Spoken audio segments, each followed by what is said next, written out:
Welcome, everyone, to this briefing brought to you by the Israel Defense and Security Forum, IDSF. I'm very pleased to be sitting down today with Eran Lahav, who is the head of the Middle East desk at the David Institute, which, of course, was created by IDSF so that we can really get to the heart of all matters of national security here in Israel, guide you, guide the world. Eran, so good to have you here with me. Thank you, Moshe. We want to jump straight in. So, you look at the news cycle right now, and Hamas repeatedly is breaking the ceasefire agreement in Gaza, but yet Israel gets put in the hot seat. And Hamas clearly has a very effective disinformation campaign. What can you share with us about that and what they're trying to achieve with all of this disinformation out there? Well, I mean, this information campaign that they're actually using since the eruption of the war. To be honest, they're actually using this kind of information even before the eruption, even before October 7th, before the massacre that's been occurred. But they also know that after the October 7th massacre, there was lots of criticism and lots of hate lots of hate against Hamas. People were actually supporting Israel, and they are actually trying to make people forget the atrocities. They're actually trying to legitimize themselves and vice versa to delegitimize Israel. And what they're actually doing is that besides shaping people's perspective on Hamas, on the Palestinian cause in that matter, let's say from according to them, they're trying to control the narrative. And in order to control the narrative, they're using all kind of ways to manipulate mostly the Western society, if you'd like, actually the Western civilization in that matter. They try to do this worldwide because they know how to push the right buttons in order to create empathy, in order to create compassion, because this is something which is actually matters to Western society, and to oppose to actually what they believe in. I give you just, for example, there is a very accurate late example from what they were doing just from the last month. So after the IDF was actually withdrawing, after the ceasefire agreement in Gaza, there were social media, it was actually flooding. There was actually widespread, like a shocking story that the IDF troops was actually leaving this kind of booby-trapped toys and dolls to the Palestinian children in order so they would explode. And this is like one that they're using, and it is very widespread. And I can tell you that the feedback now, the comments that been received from many people around the world, so much hate against Israel, against Jewish people, because it also increased anti-Semitism. But this was eventually debunked because they actually found out that the footages they were using were actually used in Yemen a couple of years ago.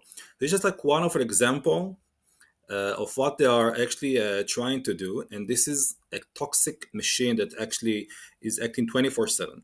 And part of trying to control the narrative in order to portray themselves as the victims. And again, we all know here that there's a terrorist organization, a very vicious terrorist organization, who don't care about any kind of human rights or any kind of people lives, their own people. But this is what they're trying to do. And part of the main goal, as I said, like because of October 7th, they are trying to make the world believe that they are an actual legitimate resistance movement. So, can you give us a little bit more insight about how specifically they spread this fake news, this all of these lies online? Meaning, do Hamas have their own network of influencers and social media accounts? Is it just Hamas sympathizers in Europe and the US who are taking it upon themselves? Or is really Hamas behind this?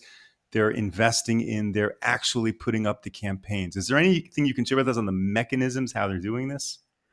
So yeah, I mean they are flooding all social media. So in every network you can think about, and mostly Telegram and Twitter. There is a reason for that. I will touch it in a moment. But talking about this mechanism, so yes, you have people who are kind of like Hamas members.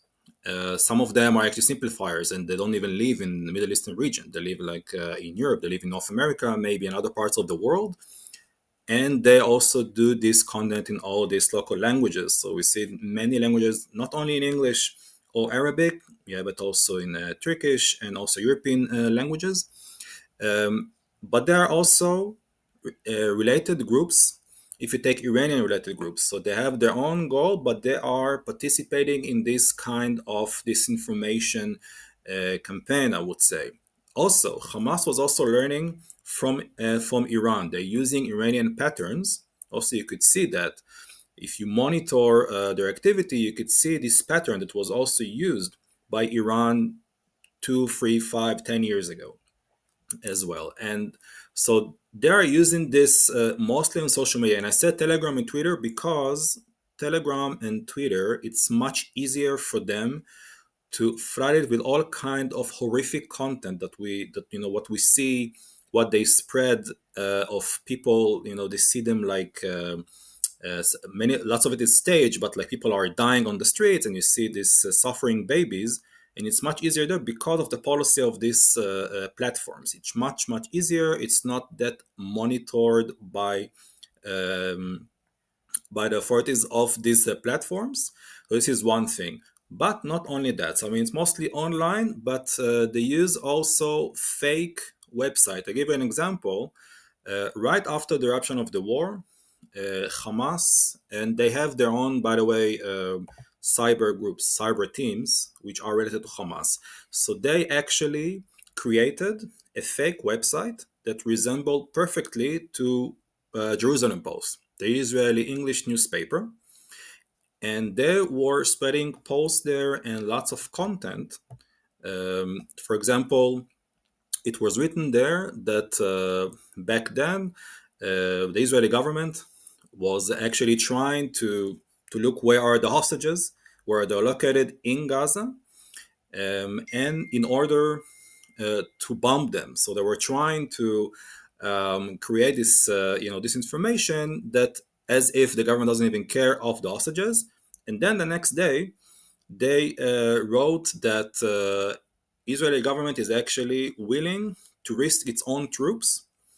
So in order to find the hostages, because if there is the troops and if the troops will be killed, they wouldn't be kidnapped because they want to avoid more hostages.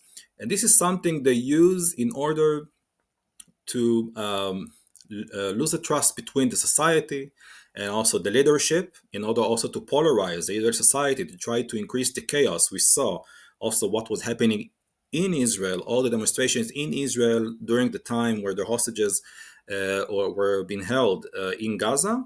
So they use all this, and this mechanism, by the way, it's still working. This website is not active, but they're doing it also day by day. But not only them, I mentioned also the Iranians. Iranians are also using this till this day. They're also using fake accounts. And these fake accounts, I mentioned social media, because you can have thousands of accounts that they share the same content, and then to create it more vivid on the media online. Now, while Israeli hostages were being brutalized in Gaza, the world was really concerned about the famine in Gaza because of that massive campaign of Hamas on the famine in Gaza. And now all the reports are coming out using UNICEF data and otherwise that there was no famine in Gaza, but the damage was done. Walk us through a little bit about that campaign, how Hamas used that disinformation to really push that narrative. So this was a very huge campaign that unfortunately was kind of successful by Hamas. It was running for a couple of months. This famine in Gaza, you could see also how it was widespread all over the world. You could also see, talking about demonstrations, there were also demonstrations specifically regarding the so-called famine in Gaza. And this was actually part of the attempt, part of the goal of Hamas to put the pressure on Israel, because we're talking about this information, but part of the main goal here is that international pressure on Israel will actually affect Israel militarily. So the more Israel is isolated, the more there is a pressure in the international arena against Israel. They believe, I mean, we saw all kind of impacts, we saw all kind of facts. For example, weapon embargo on Israel. We saw, for example, how, if we take Spain, for instance, how they related to this and they stopped sending or actually, closing deals with Israel. This is part of this goal. So the more they push to this point, and as I said, they're trying to get empathy and they try to get compassion. And, the more they show people suffering, mostly children, I can tell you, for example, there are lots of AI generated content that was used during this Famine in Gaza campaign, which you could see the same baby or the same child. Was very popular one with a destructive background of Gaza, with sometimes with a family member, and then they would use normal picture, but you could see that, for example, the mother looks very healthy. It doesn't look like she is suffering from any starvation. And besides this, after that, after the campaign, there were also videos coming out from Gaza that you could see Hamas terrorists actually enjoying plenty of food in Hamas tunnels. Also, till this today, I can tell you that there are beautiful videos, by the way, beautiful content of so many nice restaurants in Gaza, cafes, and everything that you would like, and people should be aware of it. And Hamas was trying to hide it, and because also we know that the humanitarian aid was actually going through day by day. We had more than 80 trucks of aid crossing the border to Gaza. And what Hamas was also doing, beside to put the pressure on Israel, they were actually using affiliated groups to steal the aid. People were actually aware of that after in Israel, but what people didn't know is that beside they were using the aid in order first to sell it overpriced to their own citizens, the Gazans, but also they were trying to force Palestinian families in order to to get the aid to send their sons mostly to the ranks of Hamas. Because I want to remind us that Hamas was also doing the war. They lost lots from the ranks, not only officials, but the lots of terrorists from the ranks. And this is something they did. So imagine this: they're using this campaign, and you have all this pressure on Israel. Israel is dealing with all the problems they had internationally, but behind the scenes, on the ground, what is going on is actually Hamas is using it in order to regain war, to recover, and also to convey the message to their own people: I'm controlling the food. I'm controlling where distribution of the food is going. Now we talk a lot about the Hamas campaigns to spread the lies and the disinformation, but as you mentioned, Iran has done this, and there's certainly research and claims that Qatar and other, entities do this as well. Why do we focus on Hamas? Are these other countries, nations, terrorist entities also in on this, and they've all kind of collectively said, let's push the Hamas narrative? Like, why don't we see huge campaigns about Israel attacking Iran or Qatar or Lebanon? Is there any direction for that? Well, the Iranians are actually doing this. The Iranians are actually besides supporting the Palestinian cause with the Hamas version. Also, want to remind us, I guess most people actually know, Hamas is a proxy of Iran. At the end of the day, but it's not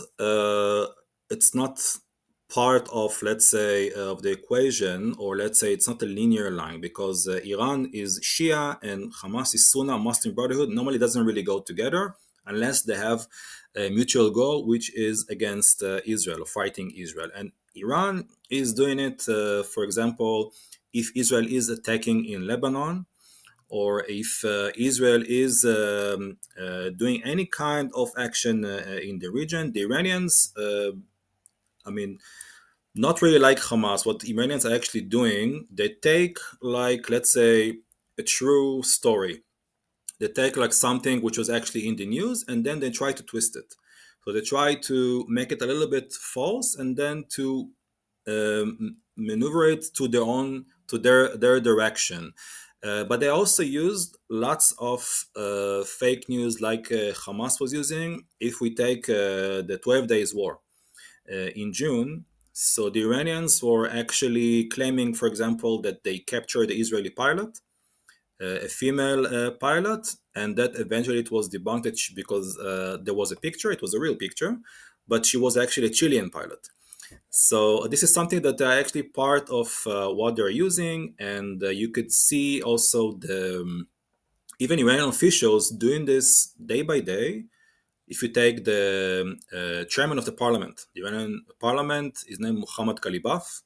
He's saying also every day that Israel is killing babies, and Israel is actually affecting the nuclear talks, what was also quite accurate lately, and because Israel is actually affecting the American policy towards Iran, and this is actually related to anti-Semitism that the Jews are actually, um, um, ruling the world and controlling the world, and this is related to part of Iranian manipulation. You mentioned Qatar.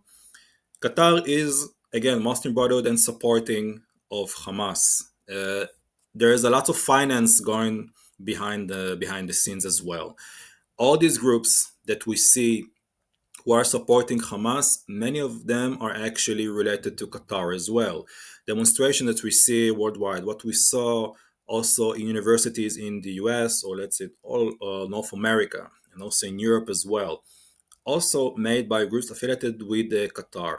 I mentioned Muslim Brotherhood. We need to understand in Muslim Brotherhood, it's part of the community. They rely on the community, which means that besides the finances of Qatar, besides that actually providing everything they need in order to create this manipulation, in order to weaken not only Israel but the Western world, you have these charity associations, you have this organization related to the mosque, related to the community, and this is helping them to make it more widespread and actually to fuel it, to fuel this machine that will be ongoing. We see even now we have a there was a ceasefire agreement, and also we still see the same toxic manipulation going on, the same toxic slogans, as if there's a genocide going in Gaza. Somebody is standing behind it. Somebody is standing behind it. And not only that, that now we could see how it actually escalated. Because it's escalating because you could see now in this demonstration, people are actually feeling more affiliated with Hamas. They kind of like, you see during the chants, people wearing the El Qassam brigades ribbons. You see not only Palestinian flags, but you see also Hamas flags. And this is something that we see how it's actually turning over. Not only that they are legitimizing Hamas as a, let's say, resistance movement, but somebody is saying behind it, it's not only Hamas. I mean, Hamas has lots of fun to do so, but still it needs the help of Iran from one hand and also Qatar from the other hand. Eran, thank you for taking all of my questions. You're really speaking, I assume, about English language content. Is this happening in Israel? You know, you're the head of the Middle East desk. We can't forget about Israel. Is Hamas, Iran, Qatar, are they creating Hebrew language content to create dissent and argument within Israel?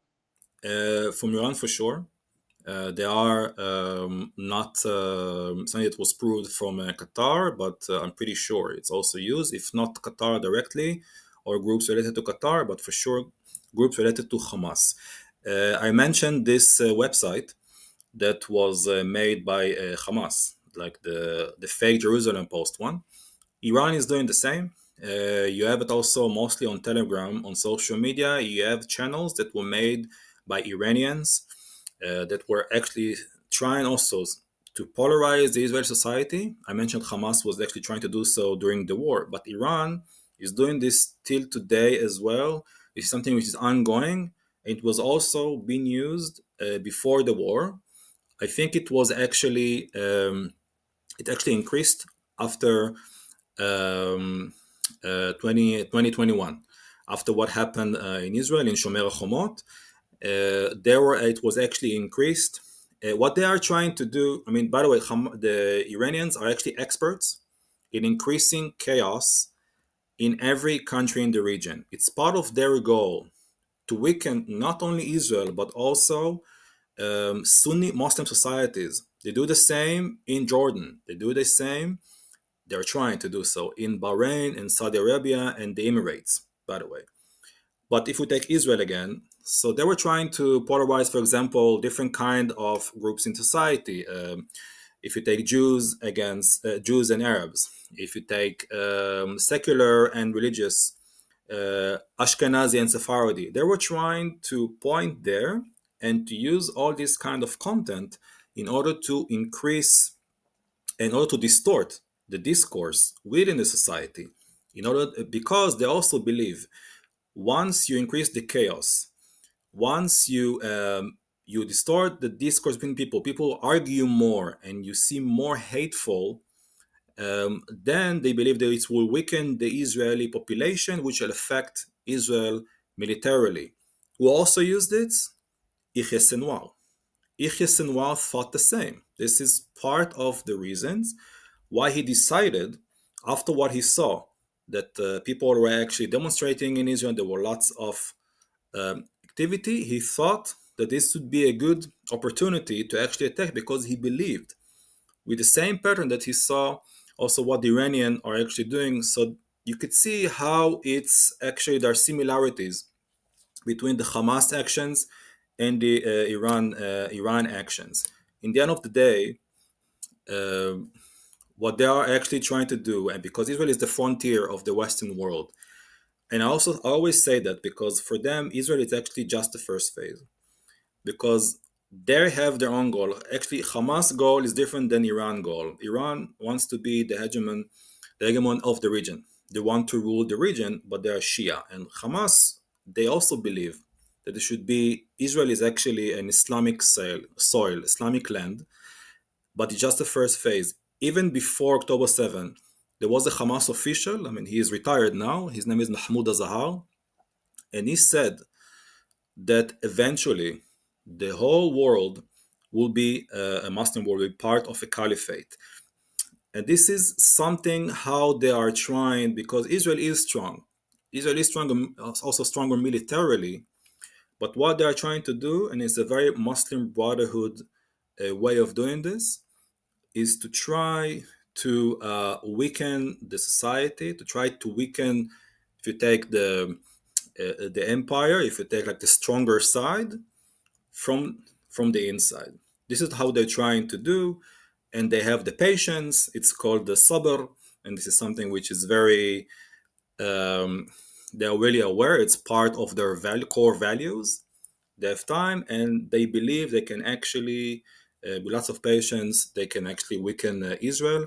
In that matter, Iranians as Shia, they have their own way, but similar goals in that matter. Okay, so last question. This one is a tough one, which we could really devote one or many briefings to. But once we know everything that you're saying, it's being monitored, tracked, and very clear how the enemy is creating these campaigns and attacking Israel on social media. How do you get ahead of that? What is the way to anticipate these types of campaigns and to block them, to attack them? Can you, again, this is a huge topic, maybe just a one quick idea about how to get ahead of those types of campaigns and shut them down? I mean, first of all, there is a difference, but I think Israeli society is more aware than, let's say, the distortion of the discourse than, let's say, in international arena, international society. But we need to understand, we need to also, all of us should be aware in general that it's going to be much, much harder to differ between what is actually a true information that's been provided for us and what is actually a false one. because of the use of AI, because of technology, and it's actually getting better and better, getting more advanced. And people eventually they lose the ability to actually differ. Okay, was it right information? What is true? What is not? This is one thing, and we also need to be aware, because if we know, for example, what are the values and intentions of groups and all kind of, let's say, organizations like Hamas, for example, or let's say just our enemies like Iran, we need to understand that their intention is to weaken us because we are strong, and we need to have doubts for any kind of information that's coming to us. I mean, it's really hard. I'm not saying it's going to be easy, but we need to have doubts of all the information that we receive, and to double check everything. We don't really have other alternative, because and I always say that because terrorists are actually really good. They're really advanced, unfortunately, and they really convincing. I always say like they're the best marketers, trust me, and they know how to convince, especially the other side. But actually, what Israelis know, as also as for today after October 7th, what people around the world don't know is that we are now aware of the intentions. We weren't aware of the intentions before, and this is part of how we got to October 7th massacre. We knew how to stop the bullet. We knew how to stop the explosives and the bombs. We didn't know what was the root of it. We didn't know how to stop it. And this is something that is actually harder if we're talking about how to actually defer and find out how it will be harder to, let's say, international community. People around the world are still not aware of what are the intentions. So when they receive this kind of disinformation, if they receive this content, which is full disinformation, which is spread with all kind of disinformation, they're not really aware of it. I give you one last example so people will actually understand, and hopefully um, people will actually use it. People who are demonstrating against Israel and supporting the cause of Hamas. And I said, like I gave this example, people are actually raising Hamas flags, and they're actually trying to show how it's a legitimate organization, or let's say resistance movement. What they don't know is they are actually, I mean, they are thinking, some of them are actually part of progressive movements, and they think they are supporting a big cause of, helping all the oppressed people in the world, so to say. What they don't understand is that when they're supporting Hamas cause, they're actually supporting the opposite. Because according to Hamas, according to Islam, they are, as Christians, will never, they will be oppressed by Muslims, also Jews, because we are called in Islam Ahl Dimma. We are Dims, which means that we are not non-Muslims, we are infidels, and we don't have the right to be either superior of a Muslim or equal to a Muslim. We always have to be inferior, and we always have to be marked and humiliated. If they would have known this fact, if they wouldn't know what is the core value of Islam, of Muslim brotherhood, in that, I think it will be actually more helpful for them. They will have the tools to actually defer the next time they will see the next post against Israel, on, let's say, the next disinformational post coming from Hamas or Iran side. They need to know the core value of it. Eran Lahav from the David Institute, the Middle East Desk. Thank you so much for sharing all of this with us. I hope I can have you back on the briefing to share more in the future. Thank you, of course, to all of our viewers, all of our supporters for tuning into this briefing. We will be back with you next week, Monday, 10 a.m. Eastern Time, 5 p.m. here in Israel. Until then, stay safe, stay strong. Take care, everyone.